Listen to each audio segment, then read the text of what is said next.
জীবন একটাই ঘুরে বেড়াও। তো এই যে এখন আমরা মাধবকুণ্ড ইকো পার্কে ঢুকবো, হলো টিকিট।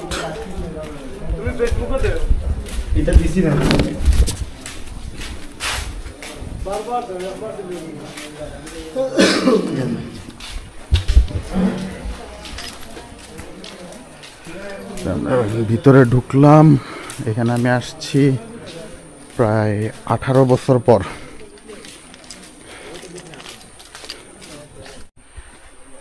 ছোটবেলা থেকে এই মাধবকুণ্ড মাধবপুর থেকে ঘুরে আসছি, তাই কারণ এটা চলে আসতেছে। এই মাধবকুণ্ড ঝর্ণার মানে যারা সিলেট আসে ঘুরতে আর কি, সবাই ইয়ে করে যে মাধবকুণ্ড যাব। এখন আর অতটা ক্রেজ নাই এই মাধবকুণ্ডের, আমার কাছে যতটা মনে হয়। তো আমি তো ওই যে বললাম 18 বছর আগে আসছিলাম, এখন দেখি 18 বছরে কত কিছু চেঞ্জ হলো। অবশ্য অত কিছু মনেও নাই, অনেক আগের কথা। দেখি তারপরে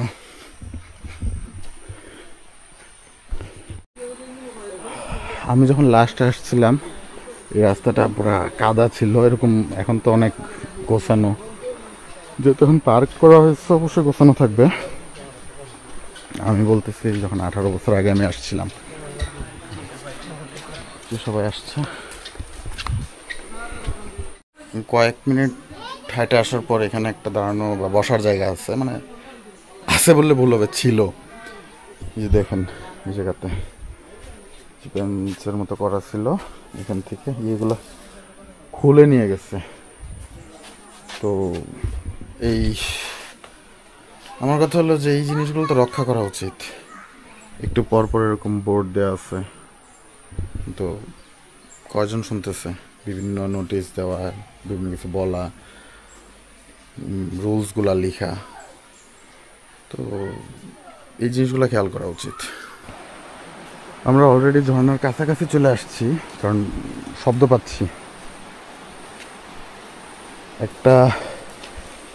এই দিক দিয়ে নিচে সম্ভবত ঝিরি পথ আছে, যেটা দিয়ে পানি আসতেছে অল্প অল্প করে। ওই দিক দিয়ে হয়তো বা কোনো ছোট কোনো ঝর্ণার মতো কিছু হবে, একটা আছে। তো এখন তো অনেক গোছানো সব কিছু। আমি যখন আসছিলাম তখন এত গোছানো ছিল না, কিন্তু তারপরে তখনকার ইয়েটা আমার কাছে বেশি ভালো লাগছিল, কারণ ন্যাচারাল ছিল যা কিছু ছিল। এখন এই যে আমরা হাঁটতেছি, সব কিছু সুন্দর ব্যবস্থা করা, তখন এরকম ছিল না বিষয়টা। এখানে মানে অনেক কিছু করে রাখছে, হরিণ, একটা জলপরি, তারপর ওইখানে আছে একটা বাঘ, হাতি আর বাঘ অবশ্য এক সমান। যাই হোক, এখন এদিক দিয়ে একটু আগাবো, একটা সামনে আগালেই ঝর্ণাটা পাবো সম্ভবত। আমরা চলে আসছি ঝর্ণার কাছে, ঠিক সময় আসছে। অনেক পানি। কেমন লাগতেছে? অনেক ভালো। অনেক ভালো।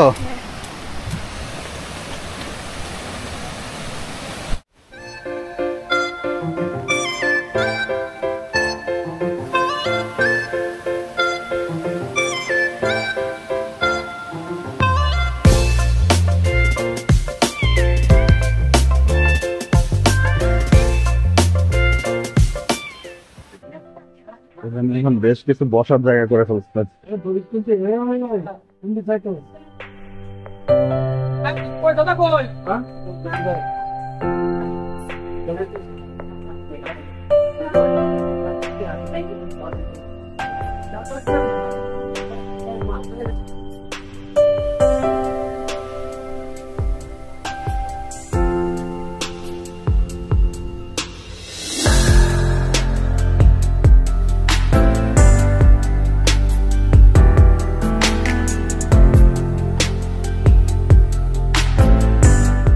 এখানে সবচেয়ে মজার বিষয়টা হলো, মজা এই কারণে, এটা একদিক দিয়ে মজা আর একদিক দিয়ে খারাপ। যেটা আমি আরেকটু আগেও বলছি কথাটা, এটা হলো যে এই যে এখানে আমি বইটা, এখানে যে বসার জায়গা করা, এখান থেকে বসে আমি ঝর্ণা দেখতে পাচ্ছি। আর খারাপ দিকটা হলো যে আমি এখানে আসছি, প্রকৃতির মধ্যে আসছি, সব কিছুই প্রাকৃতিক হওয়া উচিত।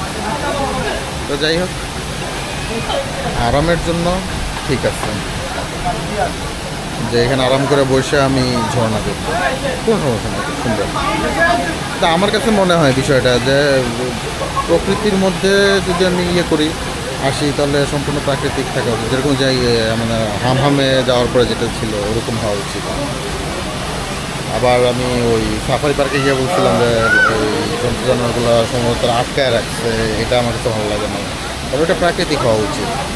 তো যাই হোক, আরামের জন্য ঠিক আছে, আরাম করে দেখতেছি, সারাদিন বসে থাকা যাবে, কোনো সমস্যা নেই। তো প্রকৃতির এই বিষয়টা মনে হয় খুব সুন্দর একটা জায়গা পাইলাম, যে আমার সামনে ঝর্ণা, আর নর্মালি যে ওটা বসার জায়গা যেটা বলছিলাম আমি, এখান দিয়ে এই সিঁড়িটা দিয়ে উপরে আসার পর এটা সম্ভবত হিন্দুদের একটা মন্দির। তো এখানে এসে দাঁড়ানোর পর আমি এখান থেকে এই ভিউটা,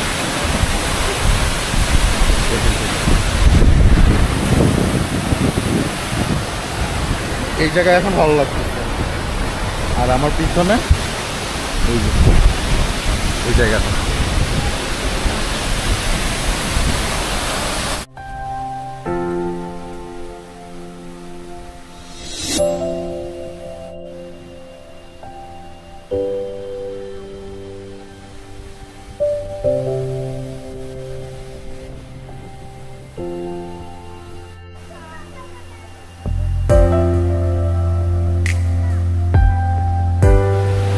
আমাদের মাধবকুণ্ড ঘোরা শেষ। এখন আমরা ব্যাক করতেছি।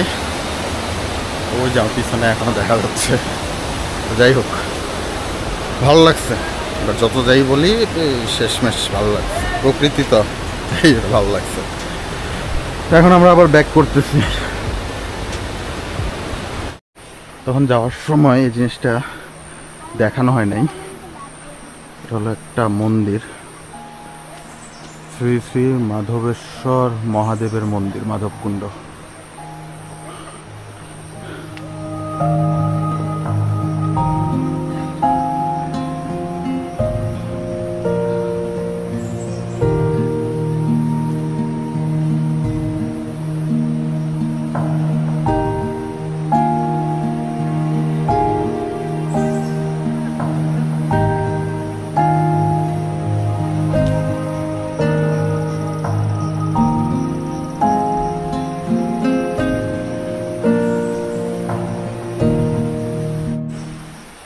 এখানে মন্দিরের ঠিক সামনে দিয়ে একটা গেট আছে, যেটা দিয়ে মন্দিরে ঢোকা যায়, আর এদিক দিয়েও একটা গেট আছে।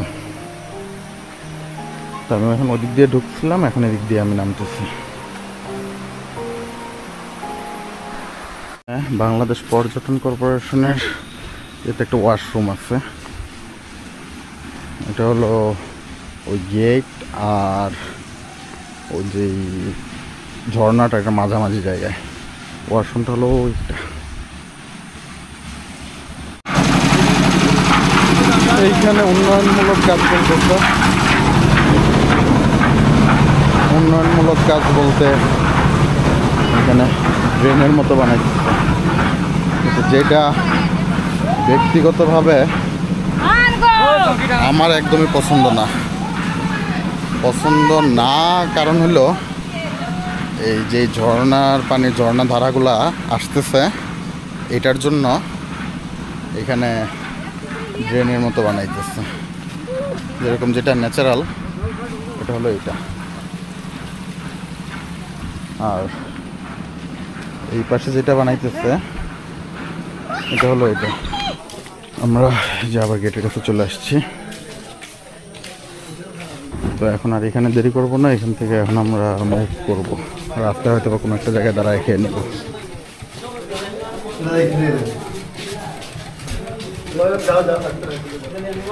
তো এই ব্লগটা এখানেই শেষ করি। এই ব্লগটা এখানেই শেষ করে দিচ্ছি। আবার তাড়াতাড়ি দেখা হবে নতুন কোনো ব্লগ নিয়ে, নতুন কোনো জায়গায়। ততদিনের জন্য আল্লাহ হাফেজ।